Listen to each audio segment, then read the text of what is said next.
This is a video of the new NeuroGuide Navigator. We've continued to evolve the Navigator. It is a tool inside of NeuroGuide that allows one to go deeper into the brain and link the patient's symptoms to the sources of dysregulation at the cortical level. This shows here the EEG from an individual who has right parietal lobe damage, is a traumatically brain injured subject. I'm just quickly going through to show that it's reasonably artifact free. There's some movement artifact, but it was easy to only select the parts of the EEG that does not have artifact. One can see here the right central region, for example, is 2 times larger, C4, than the left central region. The right parietal, you can see right here, this little burst of theta is more than twice as large as the left hemisphere. So there's the problem, is the right parietal region is where this individual suffered his traumatic brain injury. In NeuroGuide, you can go to subject information, and we can go down to his symptoms, which basically complains of getting lost, have spatial disorientation, spatial neglect with respect to the left visual field, difficulty reading, mood swings, word finding problems, problems writing with the left hand, and weakness in the left arm and hand, actually, and short-term memory problems. This individual also does not shave the left side of his face and does not write on the left side of a piece of paper. So this is classic spatial neglect, and if we evaluate the surface EEG at 5 cycles per second, you can see here that the right parietal or right central is 4.7 standard deviations, right parietal is 2.98. Right temporal is 3.58 standard deviations and 2.03 in the right posterior temporal at 5 hertz. That's the separation or deviation from normal in the right hemisphere due to his traumatic brain injury. Now we want to dig down deeper and see more about the details of the sources of the EEG that are related to the patient's symptoms, because the goal with quantitative EEG is linking patient symptoms to dysregulated and brain hubs and brain networks. And so I've selected NeuroNavigator, and I'm going to look at Z-scores. Z-scores are a statistical measure of the distance from normal. I'm going to launch NeuroNavigator, and I will expand the screen when it comes up and move to 5 hertz. The frequency control is here. As I'm up on the right, I'm going to move to 5 hertz because that's where the greatest deviation from normal is. And you can see the region of the neocortex that is deviant from normal. The red shows you the Z-scores. In the lower left corner box, that is the values that are underneath the cursor. I can jump to maximum. I can jump to minimum. That's the lower left-hand right corner. I can fix a point, and I can go through all the frequencies with a fixed point. I can jump to the extreme, whether it's positive or negative. Now, in this default brain, you'll see that there actually is an electrical potential at the scalp surface. And then there's the brain through this transparent view of the interior. There's a variety of controls. Now, we can import and export files. We can do movies, and I'm going to get to that later. Initially, we're going to look at these controls where I can look at the axial view. I can look at the coronal view.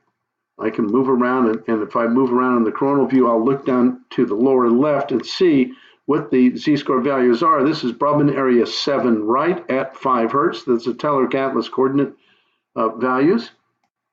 So you can see where the most extreme deviations are. As you go down deep into the posterior temporal region, lateral temporal, you'll see that the Z-scores are not as deviant from normal. I can then look at the sagittal view. I can look at the volume view, which is just the volume itself. I can change the size of that if I wish. So I'm going to just move my mouse wheel. I can just look at 3, just like the sagittal, coronal, and axial views that the Key Institute has. The difference is this is a real MRI. It has 12,470 voxels. We use boundary element method to compute the inverse solution, which is much more accurate than a spherical head model, because you can see that the brain is elongated. It's not a sphere. It's also flat on the bottom. So it deviates from a perfect sphere. And so the spherical head models, such as used by Loretta at the Key Institute or the S-Loretta, are not as accurate as boundary element method, which actually tensellates the surface of the cortex as I'm moving my mouse around, creates a whole bunch of triangles that are added to it. And then from those triangles, the boundary element or the finite element inverse solution is computed. The boundary element is faster and almost equivalent in resolution as the finite element method. I'm going to go to the 4 view here. And if I want, that's our original view, I can look at all slices. And that way we start from deep in the brain all the way up to the top. One can do a right mouse click and copy this image or copy the text as to where the exact location of the cursor is, and then save that in a Word document. You can do that with all of these. Over here too, I can get back into the range, right mouse click, and I can copy the image, this image, and put it into a Word document. And the information that's here, if I right mouse click and do copy information text, then that can be put into a Word document. Again, I'm going to just move over, make sure that I jump to the maximum. So I see how many standard deviations that is. That's 4.8 standard deviations from normal. Now I can slice through the picture here.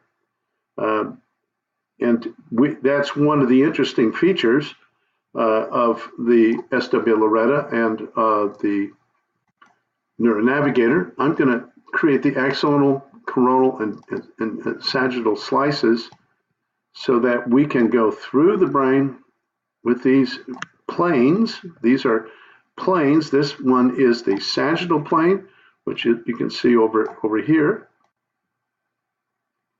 The coronal plane is here, which you can control here. And then you have the axial plane. So you can go up and down inside this one here. It goes up and down inside the brain, so you can navigate through that. If you want to get rid of the head and just look at the cortex, you go to Settings. And with Settings, we're going to make the scalp surface transparency 100%. Well, I'm sorry, that's the cortical surface. The scalp map, we're going to make 100%. And then we're going to make the head model has not been activated, so we're just looking at the cortex. And if we want to look at the slices and these various planes, I will then go to surface, which is actually the cortex, and I'll make transparency 100%. Okay, now we're just looking at the planes of the brain. For example, if I were to go down through the axial plane and then look at it here, you'll see that the axial plane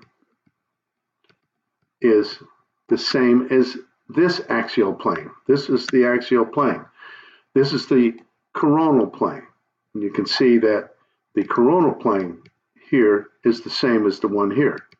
The sagittal plane is here, and I can move that more to the center. Let's say we'll move it here, and then I'll rotate that, and you can see the sagittal plane.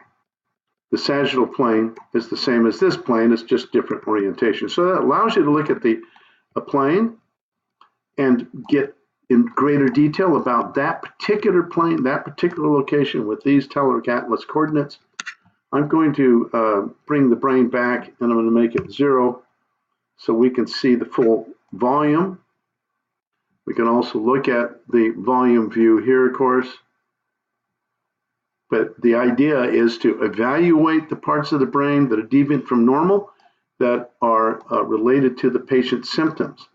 Now I'm going to bring the scalp back, transparency 0, and I'm going to enable the cutting tool.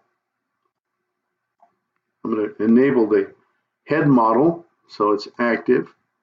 Transparency initially will be 0 transparency with the cutting tools. And we can see the electrical potential on the scalp surface here. If we go to the scalp map, we can look at the Laplacian, or we can look at the electrical potentials. These are, you can see the left frontal is affected because there's a right parietal damage that actually had a contra-coup component to it.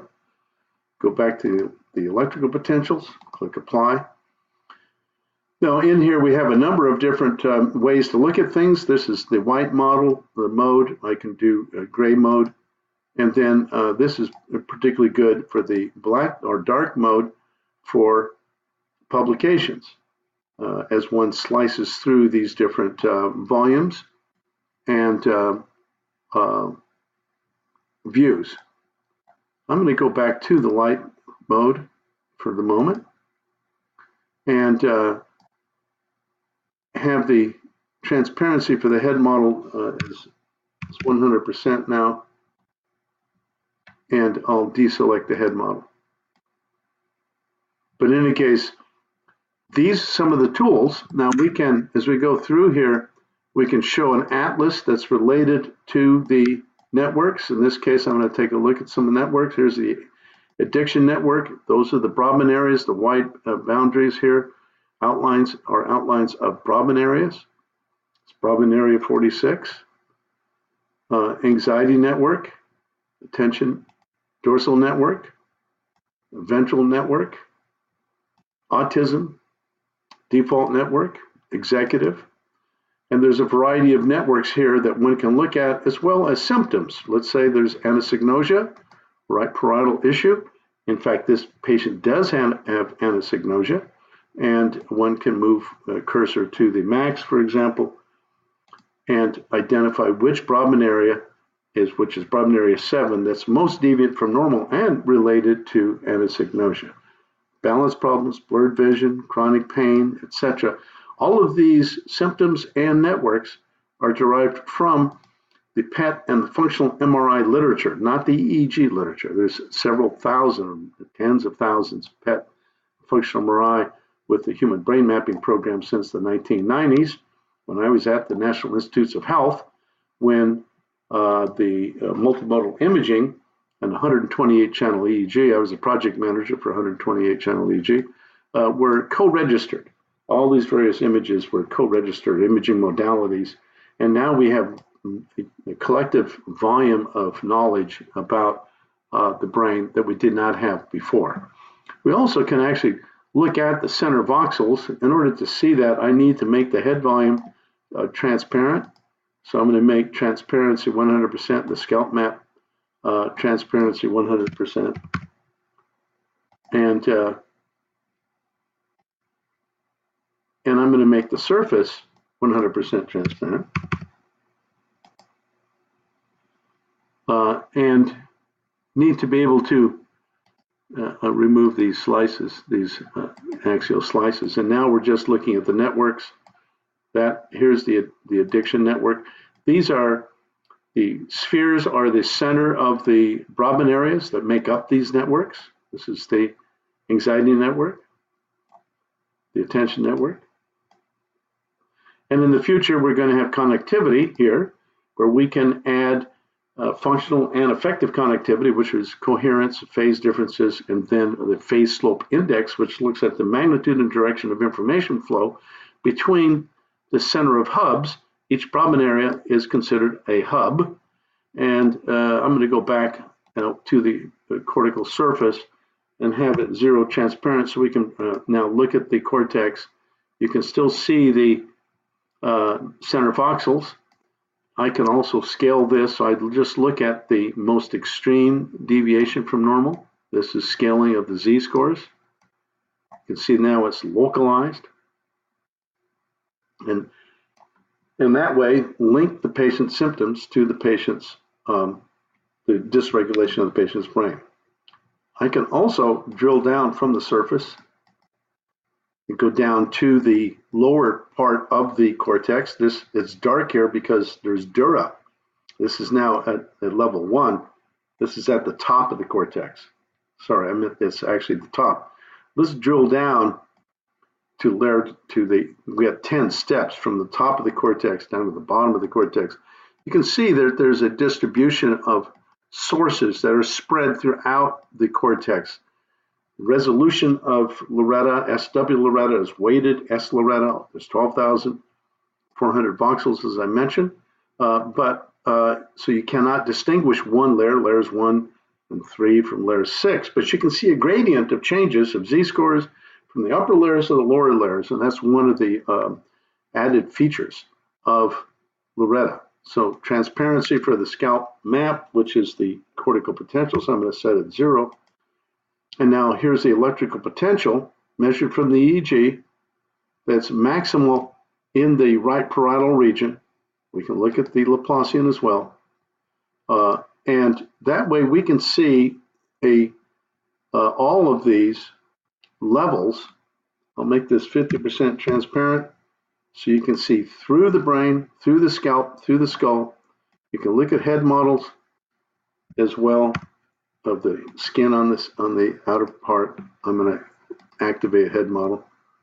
And then you can also, with the slicing, go through the head, travel and navigate through the brain to identify those parts of the brain that are maximally deviant from normal and linked to the patient's symptoms. You can cut and just look at the left part of the brain, the right part of the brain, or the back of the brain. And we can make this head model 0 transparent. And then you can see as you go through the brain, you have a variety of different tools that allow you to look at the brain and link patient symptoms to the patient symptoms. The patient symptoms to dysregulation in nodes and connections between nodes or hubs in networks. You can also run a movie if you want. We'll just play this movie. This is 500 millisecond shifts in between from frequency 1 up to frequency 30 for Z-scores. It'll be up to 40 for the raw scores, which are the current source density. And so you can have a movie. I'm going to stop the movie. And at any point, you can save these images. Once you've evaluated the deviation from normal, you can also change the, I'm going to go up to the top, a little too high. To look at the scalp surface potentials, which I'll put that 0 transparency, and you can then evaluate the brain further as you link the patient's symptoms to dysregulation in different regions of the brain. So these are examples of the use of SW Loretta. You can go to the minimum up here, maximum over here. You can also use these controls to go up and down in very fine detail. Again, the cutting tools are very good because it allows you to slice through the different parts of the brain and look at surfaces in great detail. So this particular version of the NeuroNavigator is going to be released on December 11th, that's tomorrow, and then we're going to continue to evolve it to make it more useful, including connectivity, as I mentioned, coherence phase, and the effective connectivity of phase slope index, the flow of information in the brain, and the magnitude. And then also we'll be able to put this into real time. That is, this is a Hilbert transform right now that's summing over the frequency range, but we can also do this for every instant of time. So if there's an epileptic focus, one will be able to scan that focus from the beginning of its onset of the epileptic discharge to the end of it, and possibly with the connectivity, see if there's a transfer of the epileptic focus to other parts of the brain, and get some idea or an estimate of the conduction velocity on the rate at which an epileptic focus spreads from one point of the brain to another point of the brain. So this is the SW Loretta in NeuroNavigator. We also have a standalone NeuroNavigator, so you don't have to buy NeuroGuide, but this particular one is an add-on to NeuroGuide where you start with the patient's symptoms, you evaluate the patient's EEG, try to link the symptoms to dysregulation in nodes and connection between nodes using the NeuroNavigator.